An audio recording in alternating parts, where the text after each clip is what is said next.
नहीं है क्या? তো বন্ধুরা আজকে ভিডিওতে কথা বলবো তিনটি নিউ সাউথ হিন্দি ডাব মুভির রিলিজ আপডেট নিয়ে। তো ভিডিওটা শুরু থেকে শেষ পর্যন্ত দেখতে থাকো এবং এমনই রোজ আপডেট পেতে আমাদের চ্যানেলটি সাবস্ক্রাইব করে রাখো। এই লিস্টের প্রথম মুভি হলো 2024-এ রিলিজ হওয়া Telugu Tamil action fantasy movie Thangalaan. IMDb-তে 10-এর মধ্যে 7.4 রেটিং দেওয়া রয়েছে।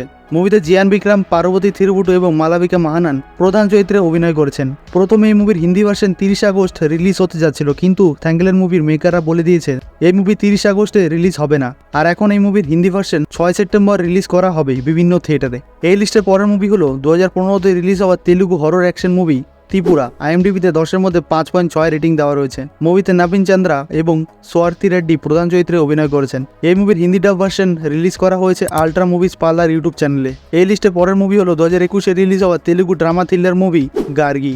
IMDb-তে 10-এর মধ্যে 8.1 রেটিং দেওয়া রয়েছে। মুভিতে সাই পল্লবী এবং ঐশ্বরিয়া লক্ষ্মী প্রধান চরিত্রে অভিনয় করেছেন। এই মুভি প্রথমে ওয়ার্ল্ড টেলিভিশন প্রিমিয়ার হতে যাচ্ছিল 31 আগস্ট, কিন্তু এখন এই মুভির ওয়ার্ল্ড টেলিভিশন প্রিমিয়ার পোস্টপোন করে দেওয়া হয়েছে। আর এখন এই মুভি হিন্দি ডাব ভার্সন ওয়ার্ল্ড টেলিভিশন প্রিমিয়ার হবে 7 সেপ্টেম্বর রাত 8টায় গোল্ডমাইন টিভি চ্যানেলে। আজকে এখানেই শেষ করছি। এমনই রোজ আপডেট পেতে আমাদের চ্যানেলটি সাবস্ক্রাইব করে রাখো।